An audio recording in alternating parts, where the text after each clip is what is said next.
திருவம்பாவை பாடல் 15.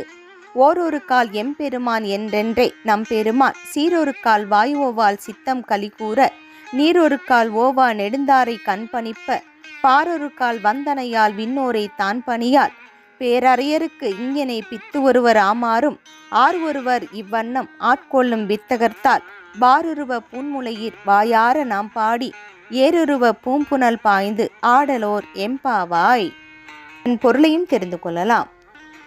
ஒவ்வொரு சமயம் எம்பெருமான் திருப்பெயரை உரைப்பதில் ஆரம்பித்தவள் இப்போதும் எப்போதும் சிவபிரானின் புகழை ஓயாது உரைக்கும் வாயினலானால் மனமுருகி ஆனந்தம் மேலிட விழிகளிலிருந்து நீங்காது பொழியும் நீர்த்தாரைகளுடன் பூமியின் மேல் விழுந்து எழாது சிவபிரானையே வணங்குவார்.